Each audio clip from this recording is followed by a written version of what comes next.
Hi, welcome to Kotak stock Shaala. मेरा नाम है शुभम शंकर और अपने इस वीडियो में हम समझने वाले हैं एक बेहद बेहद इंपॉर्टेंट कॉन्सेप्ट को, जो है रिस्क टू रिवॉर्ड रेशियो।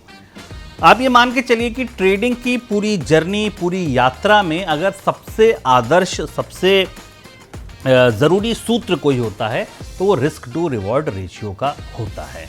हम एंट्री और एग्जिट सिग्नल ढूंढते हैं, लेकिन असल में जो सबसे ज़रूरी चीज़ है गेम जीतने के लिए वो है रिस्क मैनेजमेंट। और रिस्क मैनेजमेंट का सबसे बड़ा रूल है दरअसल रिस्क टू रिवॉर्ड रेशियो।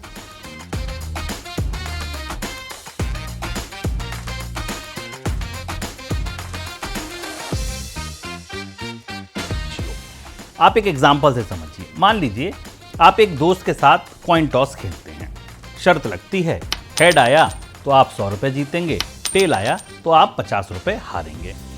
सोचिए, भले ही हर बार कॉइन टॉस 50-50 है, लेकिन लॉन्ग टर्म में आप प्रॉफिट में रहेंगे। मतलब अगर आप 10 बार खेले, 5 बार आप जीते, 5 बार आप हारे, तब भी अंत में जाके आप जीते होंगे 500 रुपए, हारे होंगे 250 रुपए। तो निश्चित तौर पर लंबी अवधि में आप प्रॉफिट में ही रहेंगे। यही कोर कॉन्सेप्ट है दरअसल रिस्क टू रिवॉर्ड रेशियो का, कि आप जो रिस्क लेने जा रहे हैं उसके अगेंस्ट रिवॉर्ड कितना है। कहीं ऐसा तो नहीं कि रिस्क बहुत बड़ा है और मिलने वाला जो प्रतिफल है वो बहुत छोटा है। रिस्क जब ज्यादा है तो फिर रिवॉर्ड उसका उसी हिसाब से ज्यादा होना चाहिए। अगर आप एक ट्रेड में रिस्क ले रहे हैं तो उसके मुकाबले रिवॉर्ड कितना एक्सपेक्ट है ये बिल्कुल तय कर लेना चाहिए। कैसे तय करें? फॉर्मूला बहुत सिंपल होता है कि जो पोटेंशियल लॉस होता है उसको पोटेंशियल प्रॉफिट से डिवाइड कर दीजिए। मान लीजिए कि आप कोई एक एक्स अमाउंट में ट्रेड ले रहे हैं, ठीक है, और निफ्टी का एग्जांपल लेते हैं, उससे आपको भी आसानी से समझ में आएगा, मुझे भी बताने में आसानी होगी। मान लीजिए आपने कहा कि मैं 22,000 पे निफ्टी खरीद रहा हूँ, 21,950 का स्टॉप लॉस लगाता हूँ और 22,100 का टारगेट लगाता हूँ। तो रिस्क कितना हुआ? 50 पॉइंट। रिवॉर्ड कितना हुआ? 100 पॉइंट। तो रिस्क टू रिवॉर्ड रेशियो क्या है? 1:2 का। मतलब अगर 10 ट्रेड भी करते हैं, उनमें से सिर्फ 4 सही निकलते हैं तो भी आप प्रॉफिट में रहेंगे। यही ट्रेडिंग का असली मैजिक है। अब सवाल यह है कि रिस्क टू रिवॉर्ड रेशियो इतना जरूरी क्यों है?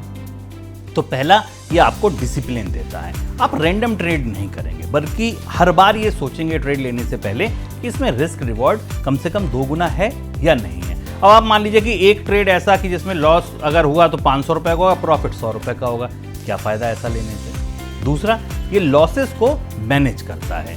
ट्रेडर गलतियां करते हैं, लेकिन सही रेशियो रखने से ट्रेड अगर आप लंबी अवधि में देखेंगे तो पैसा बनाकर ही देगा, डुबोएगा नहीं, अगर रिस्क रिवॉर्ड रेशियो सही है। और तीसरा, ये साइकोलॉजी को इंप्रूव करता है। आपको बार बार सोचने की जरूरत नहीं है, क्योंकि सिस्टम खुद ही बता देगा रिस्क लेने लायक है या नहीं। लेकिन ध्यान दीजिए, रिस्क टू रिवॉर्ड रेशियो कोई मैजिक फॉर्मूला नहीं है। अगर आप सिर्फ रेशियो देखें और मार्केट स्ट्रक्चर इग्नोर करेंगे तो भी आप नुकसान में रह सकते हैं। इसलिए हमेशा technical analysis, support, resistance, volume, जितनी भी चीज़ें हमने अब तक इस पूरी सीरीज में सीखी हैं, आप जिनमें सबसे ज़्यादा कंफर्टेबल हों उनको अपने साथ लेकर ही ट्रेडिंग की यात्रा को करें। क्योंकि ट्रेडिंग का असली सीक्रेट एंट्री या एग्जिट या इंडिकेटर नहीं, बल्कि रिस्क टू रिवॉर्ड रेशियो में भी है। क्योंकि ट्रेडर अंत में वही जीतता है जो हर ट्रेड से पहले पूछे, मेरा रिवॉर्ड रिस्क से बड़ा है? अब आपसे मेरा सवाल है, आप अपनी ट्रेडिंग में मिनिमम कितना रिस्क टू रिवॉर्ड रेशियो रखते हैं? नहीं रखते हैं तो रखना शुरू कीजिए, और रखते हैं तो हमें बताइए कि कितना रखते हैं। मैं मिलता हूं अगले वीडियो में फिर किसी एक नए कॉन्सेप्ट के साथ। तब तक के लिए दीजिए इजाजत। नमस्कार। तो अब सिर्फ 5 मिनट में सीखिए स्टॉक मार्केट के बेसिक्स, टेक्निकल और फंडामेंटल एनालिसिस, ऑप्शन ट्रेडिंग और भी बहुत कुछ, वो भी बिल्कुल मुफ्त, सिर्फ कोटक स्टॉक शाला पर।